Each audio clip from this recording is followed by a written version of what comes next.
So welcome all of you. Let us continue chapter phase equilibrium. In last lecture we have discussed one component system. An example of one component system is water and sulfur system. So we have discussed in detail phase diagram of water and sulfur system. So today we are going to discuss two component system. So before going to discuss two component system, we have to discuss solid liquid equilibrium, because solid liquid equilibrium is very important. So in case of solid liquid equilibrium, the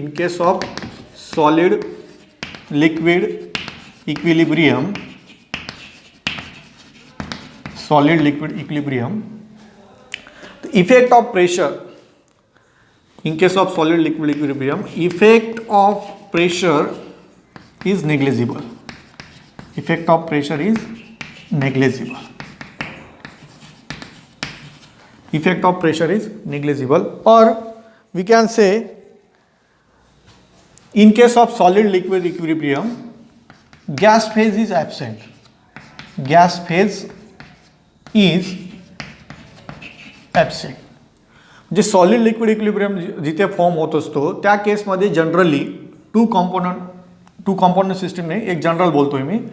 solid liquid equilibrium जिथे form होत असेल तिथे gas phase generally absent असतो. Okay, बऱ्याचशा केसेसमध्ये. So if gas phase is absent then effect of pressure will be negligible. Gas phase absent असेल तर प्रेशरचा effect काय होणार आहे? निग्लिजिबल होऊन जाणार आहे. So in that case means in a case of two component system, if two component system is considered, in two component system generally solid liquid equilibrium is present. Solid liquid equilibrium is present. So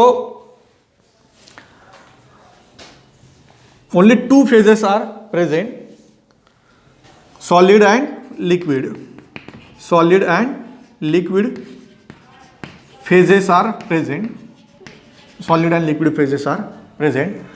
So effect of means gas phase is absent, so effect of pressure is neglected. In this case generally in two component system only solid liquid equilibrium is present, means solid and liquid phases are present in two component system generally. So gas phase is absent, so effect of pressure is neglected. प्रेशरचा जो effect असेल, प्रेशरचा effect काय केलेला आहे? Neglect केलेला आहे. Effect of pressure is neglected.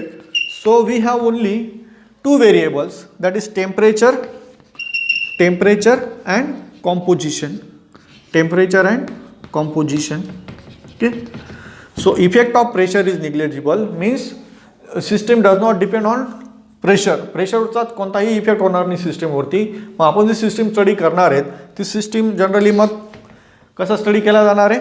Temperature आणि composition हे दोन व्हेरिएबल्स कन्सिडर करायचे. फक्त या दोन व्हेरिएबलचा इफेक्ट कन्सिडर करून आपण या सिस्टीमचा स्टडी करणार आहेत.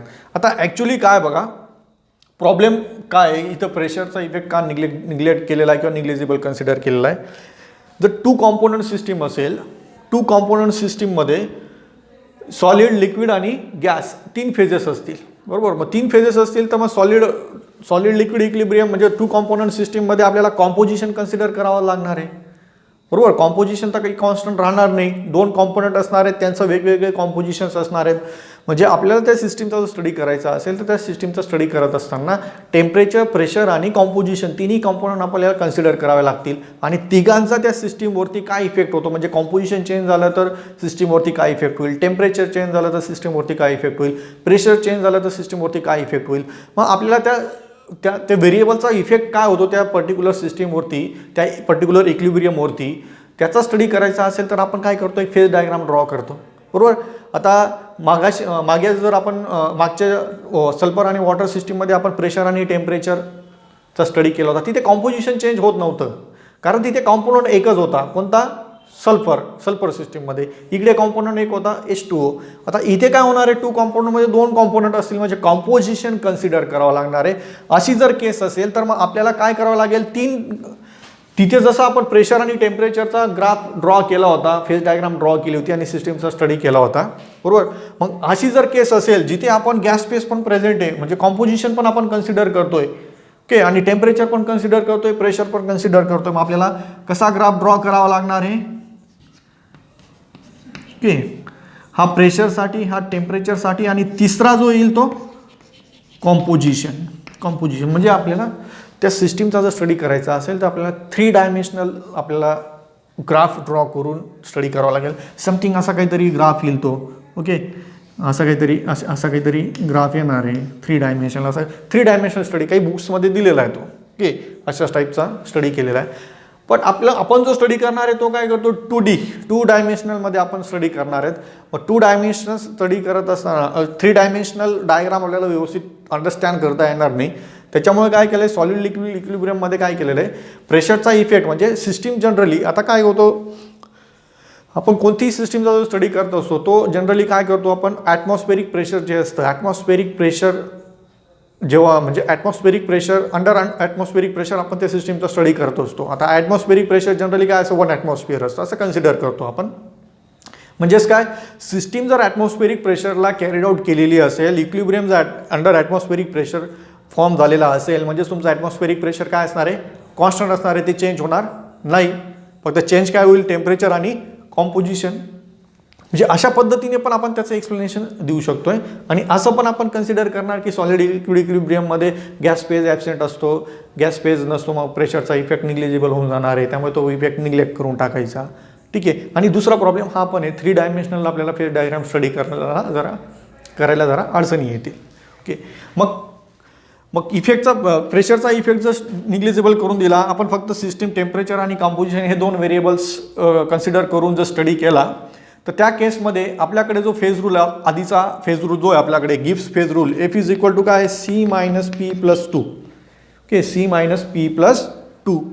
मग ह्या केसमध्ये आता हा जो 2 होता, तुम्ही जर डेरिव्हेशन व्यवस्थित रीड केलं असेल तर तुम्हाला लक्षात येईल, this 2 is for 2 variables, temperature and pressure, okay. So we have neglected effect of pressure, okay. 1 variable आपण कॅन्सल आउट करून दिला आहे, 1 व्हेरिएबल आपण तिथे रिड्यूस करून टाकला, तर फेज रूल काय येईल, F is equal to C - P+1,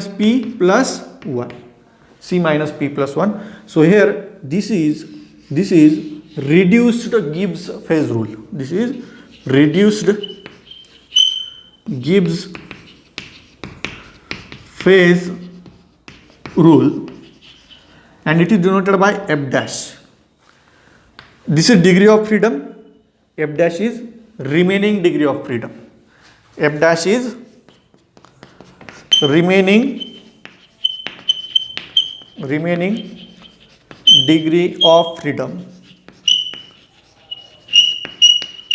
काही बुक्समध्ये फक्त एफ दिलेलं आहे, डिग्री ऑफ फ्रीडम, पण ॲक्च्युली काही बुक्समध्ये असं पण दिलेलं आहे. मला वाटतं हे this is more correct, okay. So remaining degree of freedom. So this is reduce phase rule. आता 2 कॉम्पोनंट सिस्टीमसाठी आपण कोणता फेज रूल यूज करणार, तर रिड्यूस्ड फेज रूल. याच्यात 1 व्हेरिएबलचा इफेक्ट आपण रिड्यूस करून दिलेला आहे, त्यामुळे रिड्यूस फेज रूल. आणि इथे 2 ऐवजी आपण काय केलेलं आहे, 1 कन्सिडर केलेला आहे, ठीक आहे. So F dash is equal to C - P+1.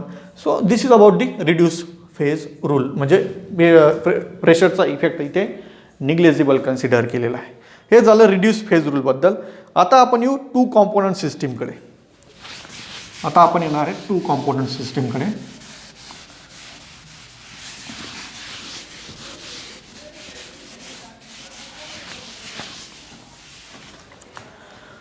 So in 2 component system, again solid liquid equilibrium is very important.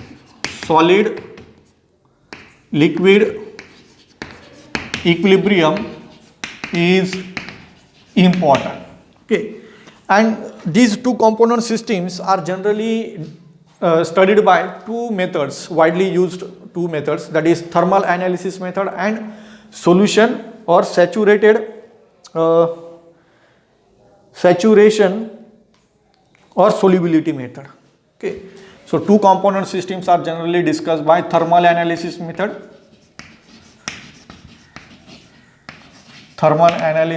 or saturation or solution method, saturation और सोल्युशन मेथड, या दोन मेथड्सने याचा स्टडी केला जातो. आता टू कॉम्पोनंट सिस्टीम ज्या आहेत, to component सिस्टीममध्ये वेगवेगळ्या केसेस असणार आहेत. केसेस, सो पहिली केस आहे, two components are miscible in liquid state. Two components are miscible in liquid state. Second case है, two components are partially miscible म्हणजे खूप कमी प्रमाणात एकमेकांमध्ये मिक्स होतील. partially miscible in liquid state. Partially miscible in liquid state. And third one is two components are immiscible in liquid state. Okay, so there are three types of cases in case of two component system. म्हणजे दोन solid substances असतील किंवा काही जे असतील, okay, दोन component जे असतील ते लिक्विडमध्ये कन्वर्ट झाल्यानंतर एकमेकांमध्ये मिक्स होतील, ती एक केस आहे मिसिबलची. त्यानंतर टू कॉम्पोनंट लिक्विड स्टेटमध्ये कन्वर्ट झाल्यानंतर एकमेकांमध्ये पार्शियली मिसिबल असणार आहेत, खूप कमी प्रमाणात ते एकमेकांमध्ये मिक्स होतील. आणि तिसरी केस आहे, दोन कॉम्पोनंट लिक्विड स्टेटमध्ये असतील तेव्हा ओके ते एकमेकांमध्ये मिक्स होणार नाहीत, इनमिसिबल असतील, अशा केसेस आहेत. आपण जी केस स्टडी करायला जाणार आहेत आज, this is two components are miscible in liquid state. Okay, ती केस आपण आज डिस्कस करू. So in your syllabus phase diagram of lead silver system is included. Just like water and sulfur system, in two component we are going to discuss lead silver system.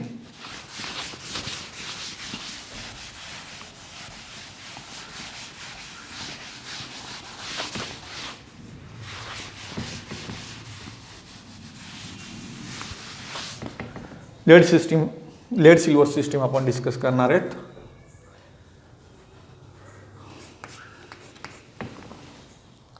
Silver lead system,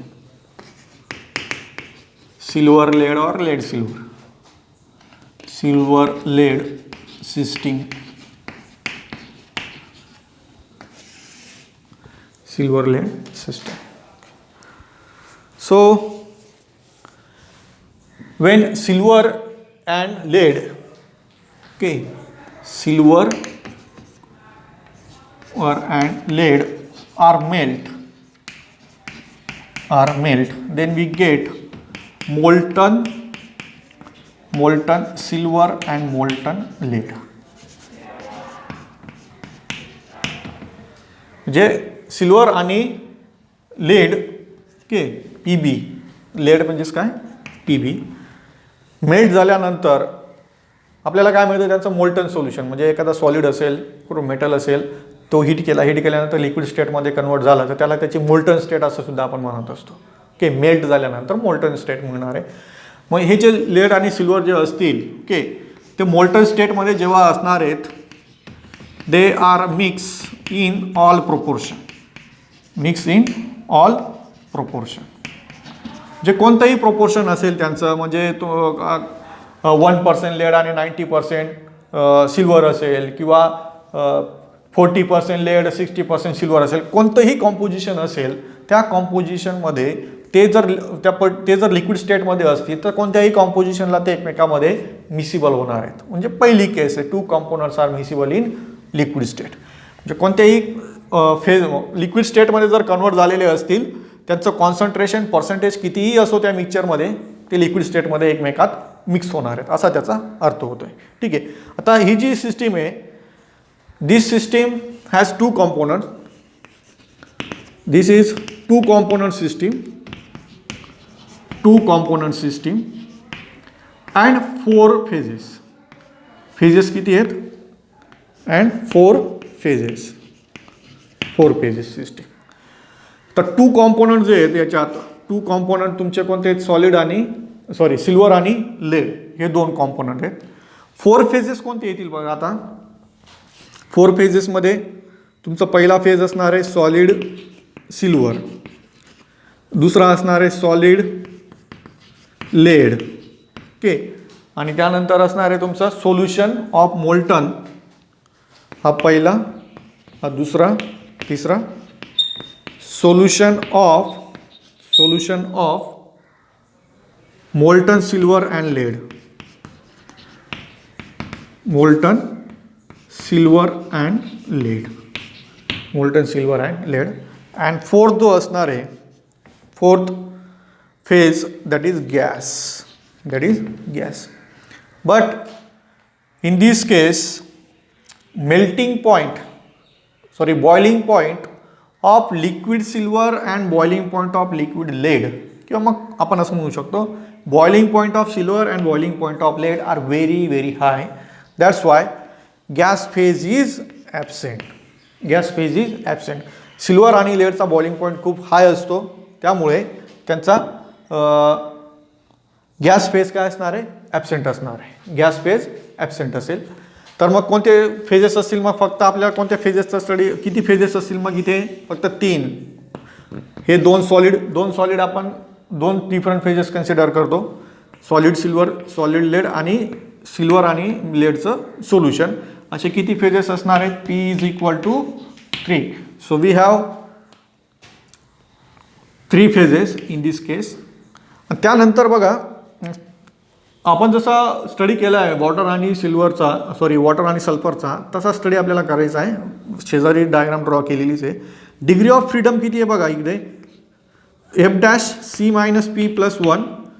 system, ह्या सिस्टीमसाठी component किती आहेत, 2 component system आहे. So 2 - P+1, so F' = 3 - P.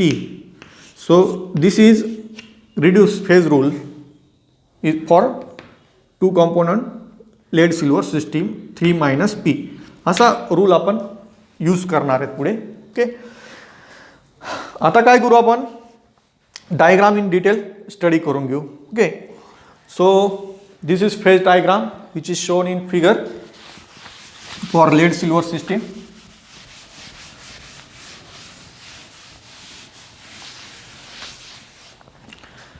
बघा, lead silver सिस्टीमसाठी आपण काय सांगितलं, लेड सिल्वर सिस्टीममध्ये 4 फेजेस कन्सिडर केले होते, पण त्यातला गॅस फेज जो आहे, बॉइलिंग पॉईंट हाय असल्यामुळे सिल्वर आणि लेडचा गॅस फेज ॲब्सेंट असणार आहे. ओके, देन ह्याचे लिक्विड आणि सिल्वर आणि लेड जर लिक्विड फॉर्ममध्ये कन्वर्ट झाले तर कोणत्याही प्रोपोर्शनमध्ये ते एकमेकांमध्ये मिक्स होणार आहेत, मिसिबल असणार आहेत. ही एक त्याच्यातली मेन कन्सेप्ट. आता आपण जाऊ फेज डायग्रामकडे. तर ही जी फेज डायग्राम आहे, या फेज डायग्राममध्ये जर तुम्ही व्यवस्थित ऑब्झर्वेशन केलं, आता इथं ए कॉम्पोनंट रिप्रेझेंट केलेला आहे मी. ए कॉम्पोनंट म्हणजे ए पॉईंट कन्सिडर केलेला आहे, आणि इथे बघा सिल्वर किती आहे, 100% आहे. ओके, सिल्वर 100% आहे कुठं, या पॉईंटला. म्हणजे हा काय असणार आहे मग, 916 degree Celsius is melting point of silver. This is melting point of silver. इथे जर तुम्ही ऑब्झर्व केलं, इथे काय 100% लेड आहे, म्हणजे काय, लेडचं पर्सेंटेज इथे 0 होतं, इकडे गेल्यानंतर तुमचं लेडचं पर्सेंटेज इन्क्रीज होतं आहे, सिल्वरचं पर्सेंटेज डिक्रीज होत चाललेलं आहे. सो इथे 100% लेड आहे, आणि इथे हा पॉईंट दिलेला आहे बी पॉईंट. या बी पॉईंटला टेम्परेचर किती आहे, 327 डिग्री सेल्सिअस. मीन्स इथे फक्त प्युअर लेड असणार आहे 100%. So this is melting point of lead. हा लेडचा मेल्टिंग पॉईंट आहे 327 डिग्री सेल्सिअस, हा सिल्वरचा मेल्टिंग पॉईंट आहे. ओके, आता बघा, ॲक्च्युली इथे कॉम्पोजिशन्स दिलेले आहेत. कॉम्पोजिशन म्हणजे त्यांचे वेट नाही दिलेले, बरोबर. बट सपोज 10 ग्रॅम नसेल मिक्सचर, 10 ग्रॅममध्ये तुमचा 1 ग्रॅम सिल्वर आहे असं कन्सिडर करा तुम्ही. 10 ग्रॅम मिक्सचर आहे. ओके, त्याच्यात तुमचा 9 ग्रॅम सिल्वर आणि 1 ग्रॅम लेड आणि 1 ग्रॅम तुम्ही सिल्वर कन्सिडर करा. ठीक आहे. मग याच्यात बघा हे जे मिक्सचर आहे या मिक्सचरमध्ये पर्सेंटेज लेडचं पर्सेंटेज किती आहे 90% आणि सिल्वरचा पर्सेंटेज किती आहे 10%. अशा पद्धतीने हे पर्सेंटेज दिलेले आहेत. मिक्सचरचं टोटल वेट किती असणार आहे 10 ग्रॅम असणार आहे पण पर्सेंटेज प्रत्येकाची चेंज होत जाणार आहे. तसं हे पर्सेंटेज इथे दिलेलं आहे. Okay now let us discuss. आता बघा इथे कर्व्स आणि बघा हा AC एक कर्व आहे BC कर्व आहे त्यानंतर DCE ही एक तुम्हाला लाईन इथे मिळत आहे बरोबर. एरिया हा एक एरिया मिळतोय इथे एक एरिया इथे एक एरिया इथे एक एरिया आहे. Okay now let us see first curves.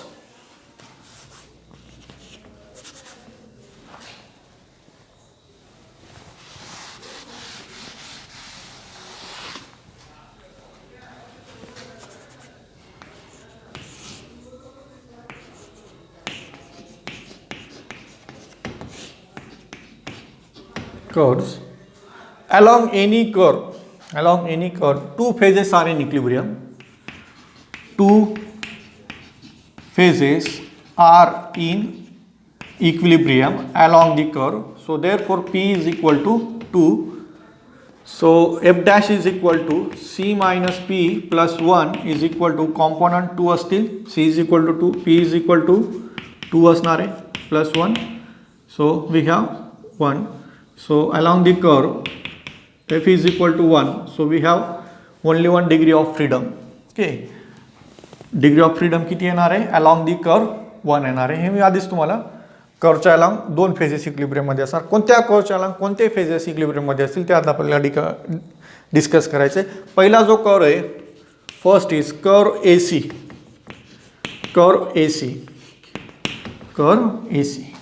So this is curve AC. So this is called as freezing point curve or melting point curve of silver.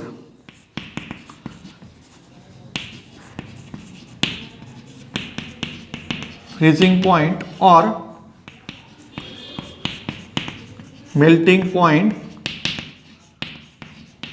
curve of silver. Freezing point or melting point curve of silver. आता बघा या सिस्टीमचा study कसा केला जातो ते आधी लक्षात घ्या.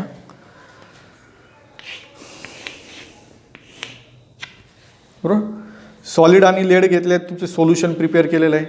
आधी सगळ्यात आधी काय केलं जाईल एक पर्टिक्युलर कॉम्पोजिशन म्हणजे एक मिक्सचर बनवलं जाईल लेड आणि सिल्वरचं. लेड आणि सिल्वरच्या मिक्सचरला काय केलं जाईल हीट केलं जाईल. Okay above the melting point of both the components. Melting point दोन्ही जे कॉम्पोनंट असतील त्यांच्या मेल्टिंग पॉईंटपेक्षा जास्त टेम्परेचरला त्याला हीट केलं जातं आणि हीट केल्यानंतर त्या सिस्टीमला हळूहळू कूल केलं जाईल. बरोबर कूल केल्यानंतर हा बघा हा काय एचा मेल्टिंग पॉईंट सिल्वरचा मेल्टिंग पॉईंट आहे. Okay this is melting point of silver. So for this particular composition म्हणजे 100% सिल्वर असेल तेव्हा इथे काय होणार आहे सिल्वर तुम्ही हीट केलेला इथं मेल्ट होऊन जाणार आहे. ठीक आहे मेल्ट झाल्यानंतर जर तुम्ही कूलिंग करत असाल तर 916 डिग्री सेल्सिअसपेक्षा कमी टेम्परेचरचं झालं तर सिल्वर काय होणार आहे फ्रीज व्हायला सुरुवात होऊन जाणार आहे सिल्वरची. बरोबर म्हणजे सिल्वर काय होईल सॉलिडमध्ये कन्वर्ट व्हायला सुरुवात होईल. त्यानंतर जर पुढचं composition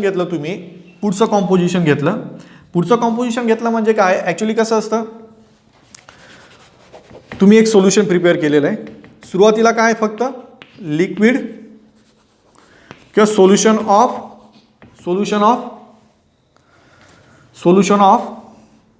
silver and lead. Solution of silver and lead. सुरुवातीला कोणाचं कॉम्पोजिशन जास्त असणार आहे सिल्वरचं. ओके सिल्वरचं कॉम्पोजिशन तुमचं 90 आहे लीडचं कॉम्पोजिशन तुमचं 10 आहे. हे 100% जाऊ द्या 10 आणि 90 आणि 10 असं कन्सिडर करा. मग काय होईल बघा हे जे सोल्युशन आहे हे सोल्युशन जसं जसं कूल होणार आहे सिल्वर काय होईल सिल्वर सॉलिडमध्ये कन्वर्ट व्हायला सुरुवात होईल. ओके 916 डिग्री सेल्सिअस जर टेम्परेचर त्याच्यापेक्षा कमी टेम्परेचर आलं तर सिल्वर काय होईल सॉलिडमध्ये कन्वर्ट व्हायला सुरुवात होईल. मग सिल्वरचं कॉम्पोजिशन काय होईल या सोल्युशनमध्ये सिल्वर काही प्रमाणात सॉलिडमध्ये कन्वर्ट झाला सोल्युशनमध्ये मग काय होईल हा फक्त किती राहील 85% आहे असं कन्सिडर करा. पण ॲज कम्पेअर टू हे जे सोल्युशन असेल या सोल्युशनमध्ये दोघांचं जर कंपॅरिझन केलं, बाकीचा सिल्वर सॉलिडमध्ये कन्वर्ट होऊन गेला, बरोबर, सॉलिडमध्ये कन्वर्ट होऊन गेला. हे जे सोल्युशन आहे या सोल्युशनमध्ये आपण आता सिल्वर आणि लेडचं कॉम्पोजिशन कम्पेअर करू. सिल्वर, बाकीचा जो सिल्वर असेल थोड्या प्रमाणात तो सॉलिडमध्ये कन्वर्ट होऊन जाईल. ओके, बाकीचा जो असेल तो डिझॉल्व स्टेटमध्येच असणार आहे, लिक्विड स्टेटमध्येच असणार आहे. ओके, मग इथे बघा काय होईल, सिल्वर 85 राहील तर लेडचं कॉम्पोजिशन काय होणार आहे, इन्क्रीज होणार आहे. लेड तुमचा राहणार आहे 15%. लेड किती असणार आहे, 15%. म्हणजे अशा पद्धतीने तुम्ही वेट नाही, लेड आणि सिल्वरचं वेट जे असेल ते चेंज होणार नाही, पण ते दोघांचं एक पर्टिक्युलर कॉम्पोजिशन बनवलं. काहीतरी तुम्ही 9 gram 10 gram silver 2 gram silver असं काहीतरी 4-5 ग्रॅमचं जे मिक्सचर बनवलं तुम्ही, किंवा 10 ग्रॅमचं टोटल मिक्सचर बनवलं, मिक्सचरचं टोटल वेट सांगतोय मी. मग त्याच्यात प्रत्येकाचे ग्रॅम वेगवेगळे असतील सिल्वर आणि लेडचे.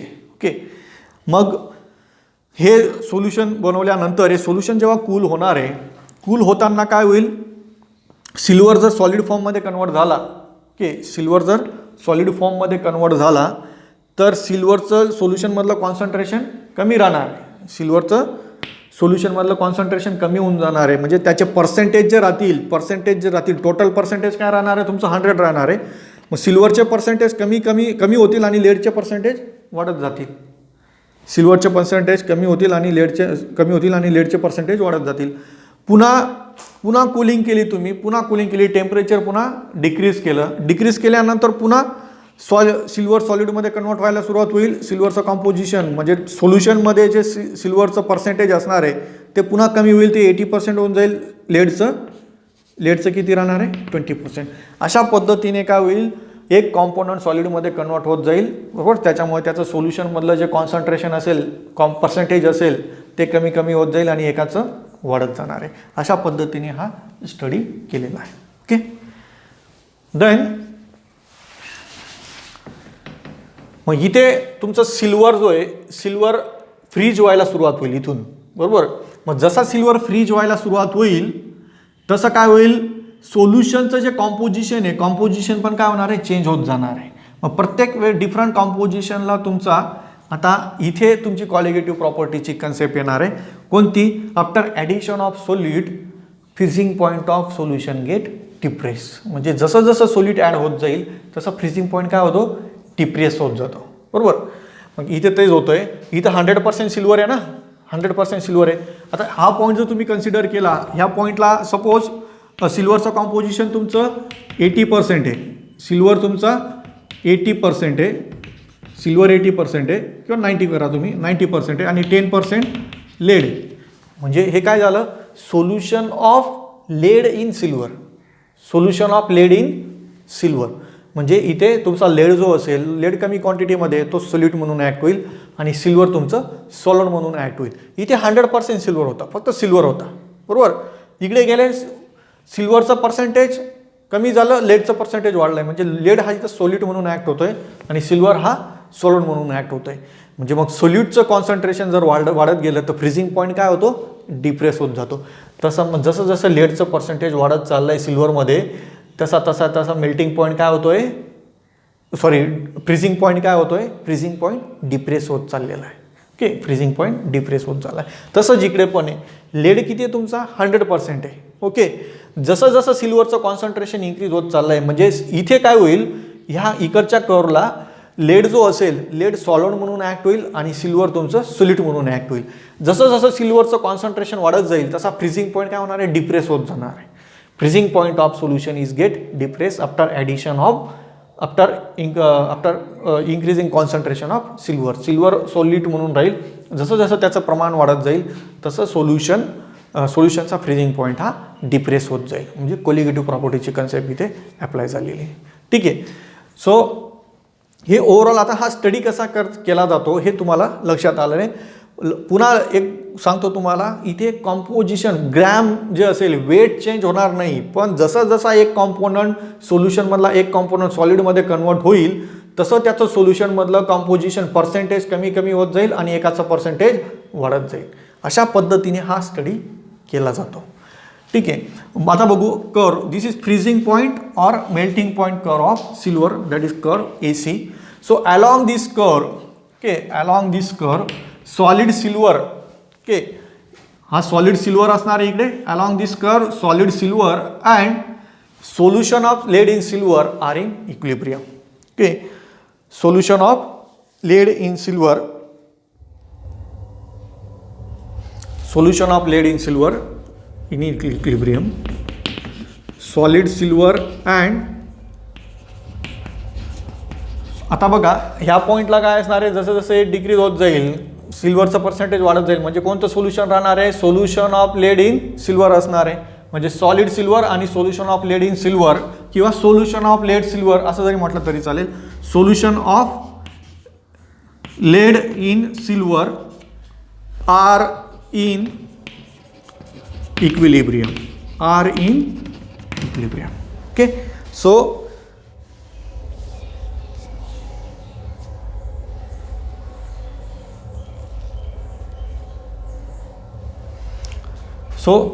this is about curve AC याच्यात एक्सप्लेनेशन मध्ये काय लिहिणार आहे तुम्ही curve AC is melting point or freezing point curve of silver okay so as percentage of silver increases freezing point of percentage of lead increases freezing point of silver is decreases means this curve shows the effect of lead on melting point of silver म्हणजे कोणाचा effect होतोय लेडचा effect होतोय ना so this curve explain the effect of lead on melting freezing point of silver and it is observed that freezing point of silver is decreases okay freezing point of silver is decreases freezing point of silver is decreases किंवा मग melting point सुद्धा काय होतोय त्याचा decrease होतोय okay freezing point or melting point of silver is decreases along curve AC okay and along this curve solid silver and solution of lead in silver are in equilibrium okay आणि दोन phases equilibrium आहेत म्हणून degree of freedom काय असणार आहे 1 असणार आहे पुढचा कर्व आपण घेऊ कर्व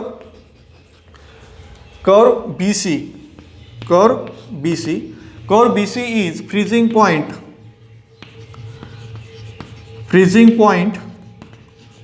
और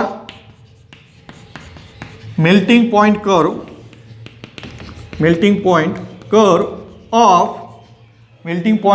of lead melting point curve of lead so 327 degrees Celsius is melting point of lead this is melting point of lead and along this curve explain the effect of silver on melting point of lead म्हणजे जसं जसं silver add होत होतोय तसा लेडचा melting point decrease होतोय किंवा त्याचा freezing point decrease होतोय okay so it is observe that freezing point of melting point of lead is decreases or fall down along the curve AC या कर्वच्या along काय होतोय लेडचा जो मेल्टिंग पॉइंट आहे तो डिक्रीज होत चाललेला आहे and it shows the effect of silver on melting point of lead म्हणजे हा कशामुळे हा इफेक्ट दिसतोय आपल्याला मेल्टिंग पॉइंट किंवा फ्रीजिंग पॉइंट का डिप्रेस होत चाललेला आहे लेडचं पर्सेंटेज इन्क्रीज होत चाललंय म्हणून फ्रीजिंग पॉइंट डिप्रेस होत चालला आहे किंवा मेल्टिंग पॉइंट डिक्रीज होत चाललेला आहे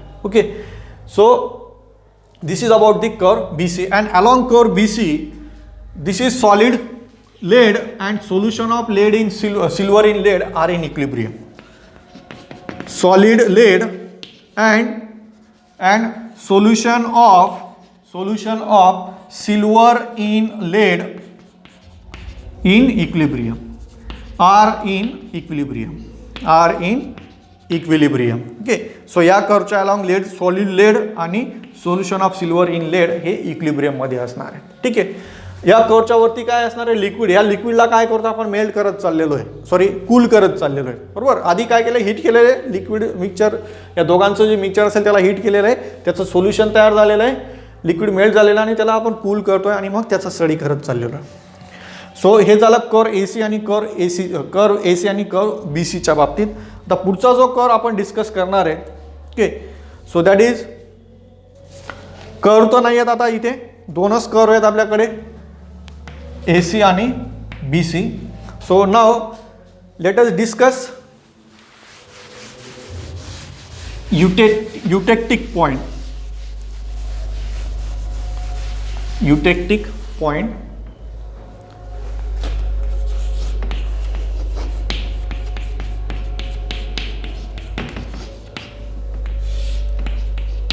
eutectic point. Okay, so this point C is eutectic point. Point C is eutectic point, and at this point temperature is 303 degrees Celsius. At this point temperature is 303 degrees Celsius. It is the lowest temperature at which liquid phase can be exist. It is the lowest temperature at which liquid phase can be exist. Okay, it is the lowest temperature at which liquid phase can be exist. म्हणजे सगळ्यात कमी lowest temperature आहे जिथे आपल्याला liquid phase मिळणार आहे या particular सोल्युशनचा. Below that temperature two components are separate out as a solid. Okay, two components are separate out as a solid simultaneously without change of temperature and pressure. Okay, म्हणजे काय होईल, हे जे temperature आहे 303 डिग्री सेल्सिअस, इथे तुम्हाला हे lowest temperature आहे. इथेच तुम्हाला या पर्टिक्युलर टेम्परेचरला तो सबस्टन्स, हे जे लिक्विड असेल, हे जे मिक्सचर असेल, सोल्युशन असेल, हे लिक्विड फॉर्ममध्ये असेल. ह्या टेम्परेचरपेक्षा कमी टेम्परेचर जर केलं, टेम्परेचर जर डिक्रीज झालं, तर हे दोन्ही जे कॉम्पोनंट आहे ते सॉलिड ॲज अ सॉलिड म्हणून एकमेकापासून सेपरेट व्हायला सुरुवात होऊन जाते. म्हणजे त्याचं सॉलिडिफिकेशन स्टार्ट होतं. ओके, आणि त्याच्यावरती टेम्परेचर किंवा सॉलिडिफिकेशनवरती टेम्परेचर किंवा कॉम्पोजिशनचा कोणताही इफेक्ट होत नाही आहे. ते आपोआप त्याच्यापेक्षा कमी टेम्परेचर झालं की सॉलिडमध्ये कन्वर्ट व्हायला सुरुवात होऊन जाते. तर टेम्परेचर करस्पॉन्डिंग टू दिस, असा जो पॉईंट असतो त्याला युटेक्टिक पॉईंट म्हणतात. युटेक्टिक पॉईंटचे डेफिनेशनमध्ये काय येईल बघा, it is a lowest temperature at which liquid phase can be exist. Below that temperature two components simultaneously separate out as a solid phase without change in temperature and pressure. Temperature pressure change जरी केलं नाही तुम्ही, temperature आणि composition change जरी केलं नाही तरी आपोआप ते सॉलिड व्हायला सुरुवात होऊन जाते या टेम्परेचरपेक्षा खाली टेम्परेचर असेल तर. The temperature corresponding to this eutectic point is called as eutectic temperature. Is called as युटेक्टिक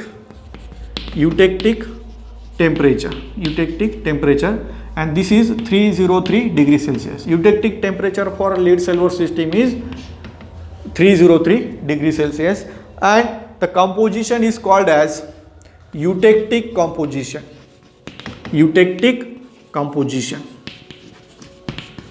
म्हणजे ह्या पर्टिक्युलर पॉईंटला जे काही टेम्परेचर असेल त्याला युटेक्टिक टेम्परेचर म्हटलं जातं आणि कॉम्पोजिशनला युटेक्टिक कॉम्पोजिशन म्हटलं जातं. So composition at this point is, या पॉईंटला कॉम्पोजिशन किती आहे, 97.5% lead and 2.5% silver. So this is eutectic composition of lead silver system. हे तुम्ही लक्षात ठेवा. युटेक्टिक कॉम्पोजिशन आणि टेम्परेचर या गोष्टी तुम्ही व्यवस्थित लक्षात ठेवा. These are the very important points. Okay, so this is about the eutectic point. At this eutectic point, three phases are in equilibrium. So that three phases are solid at point C. Three phases are in equilibrium. That three phases are solid silver.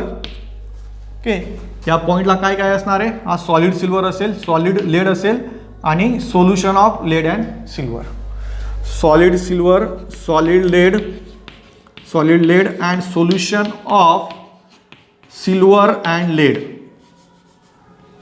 Of silver and laid.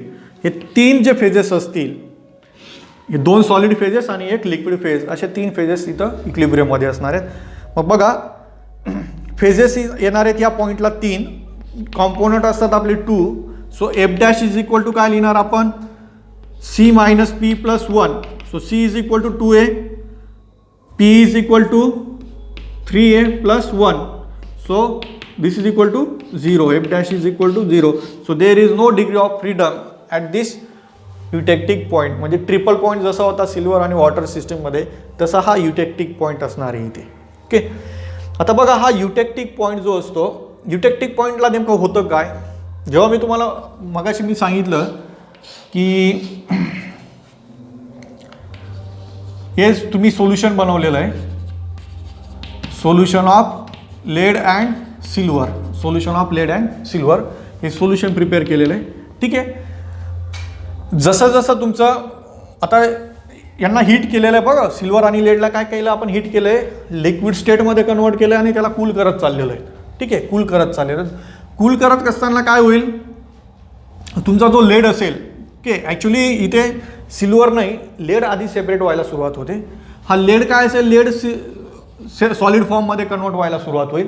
Laid solid फॉर्ममध्ये convert व्हायला सुरुवात झाली तर इथे percentage कोणाचं increase होईल, सिल्वरचं percentage जे असेल सोल्युशनमधलं, सिल्वरचं पर्सेंटेज इन्क्रीज व्हायला लागेल आणि लेडचं पर्सेंटेज कमी व्हायला. जो सॉलिडमध्ये कन्वर्ट होतं आहे त्याचं पर्सेंटेज सोल्युशनमध्ये कमी कमी होईल आणि दुसरा जो कॉम्पाऊंड असेल त्याचं कॉम्पोजिशन, त्याचं पर्सेंटेज वाढत जाईल किंवा त्याचं कॉम्पोजिशन वाढत जाणार आहे. ठीक आहे. मग बघा 100% एक पर्टिक्युलर कॉम्पोजिशनचं लिक्विड घेतलं आपण, ओके, ते कूल करत गेलो, सिल्वर लेड जो असेल तुमचा, लेड सॉलिड फॉर्ममध्ये कन्वर्ट व्हायला सुरुवात होऊन जाणार आहे. सॉलिड फॉर्ममध्ये कन्वर्ट होईल बरोबर. जेव्हा लेडचं पर्सेंटेज 97.5% असेल, ओके, 97.5% आणि सिल्वर तुमचा 2.5% येईल.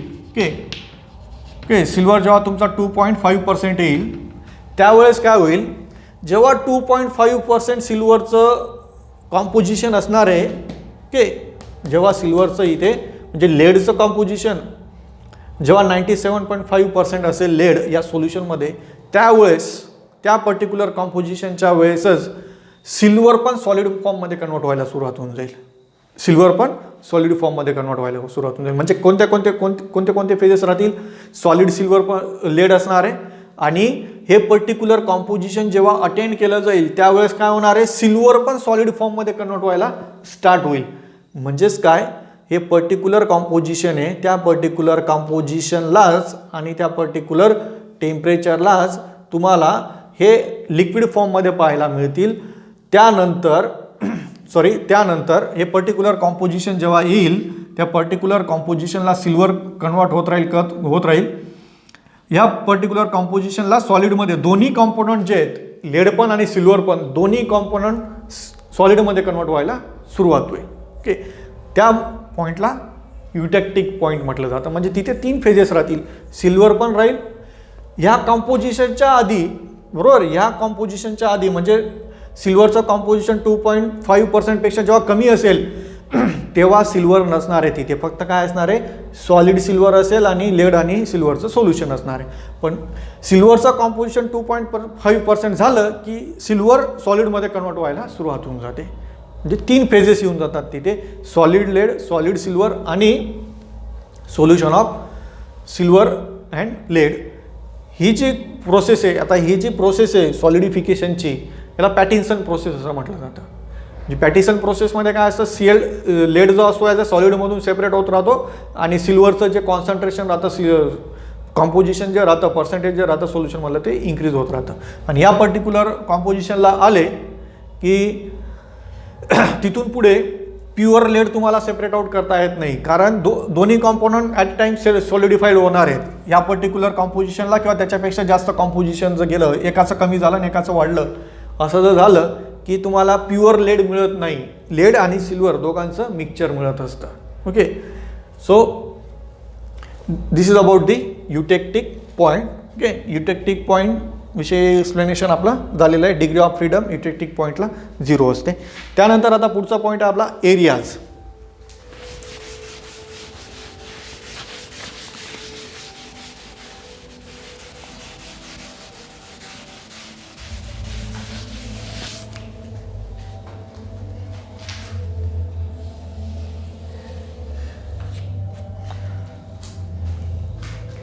डीजेचा आवाज येत असेल तुम्हाला, बरोबर आहे. तर काय, लॉकडाऊनमध्ये जेवढेही लग्न रखडलेले होते ते सगळे आता सुरू झालेले आहेत. तर ते पण काही थांबू शकत नाही आणि आपण पण थांबू शकत नाही, आपल्याला पण सिलेबस कंप्लीट करायचा आहे. त्यामुळे तो डिस्टर्बन्स आता तुम्हाला थोडासा सहन करावा लागेल. Okay, so let us see areas.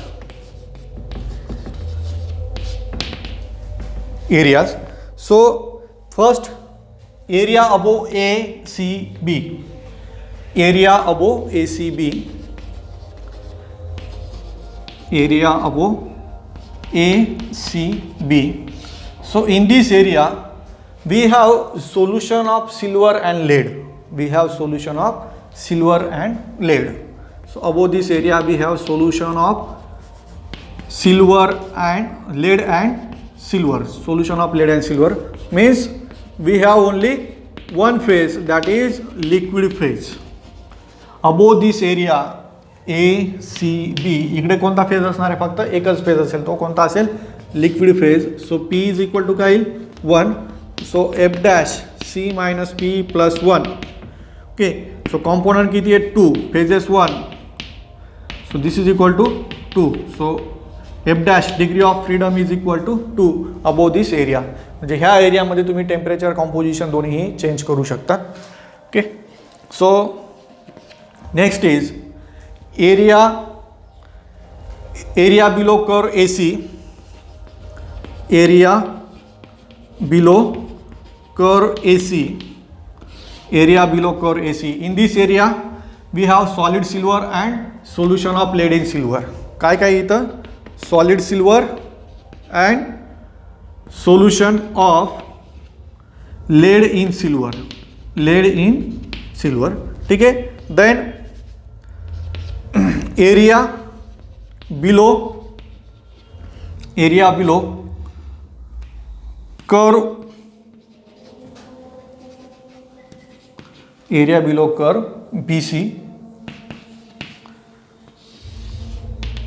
Area below curve AC. कोणते कोणते फेजेस आहेत मग इथे? सॉलिड लेड आणि solution of silver in lead. Solid lead and solution of silver in lead. Okay, दोन फेजेस झाले. सॉलिड सोल्युशन, इथे सॉलिड सोल्युशन, सॉलिड आणि लिक्विड, सॉलिड आणि लिक्विड. आणि शेवटचा जो एरिया आहे, so area below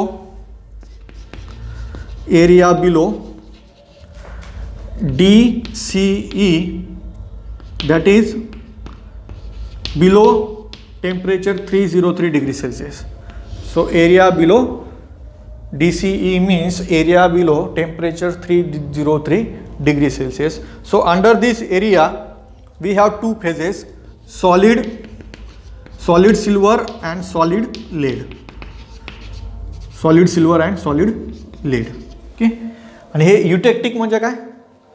pure solid silver असेल आणि सिल्वर लेड यांचं मिक्सचर पण असणार आहे. कारण दोन्ही ॲट ए टाइम सॉलिडिफाय पण होत आहेत. एक आधी सॉलिडिफाय होत होता, एक ॲट ए टाइम सॉलिडिफाय व्हायला सुरुवात झालेली आहे. ओके, म्हणजे ते युटेक्टिक झालं. पण ॲक्च्युअल काय आहेत मग? एक सॉलिड सिल्वर आहे आणि एक सॉलिड लेड, असे दोन फेजेस आहेत तिथे. Okay,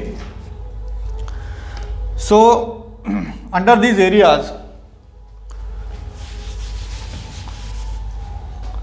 in case of these three areas, इथे solid silver solution, solid lead solution, इथे सॉलिड सिल्वर आणि सॉलिड लेड दोन्ही आपण सेपरेट फेजेस कन्सिडर करणार.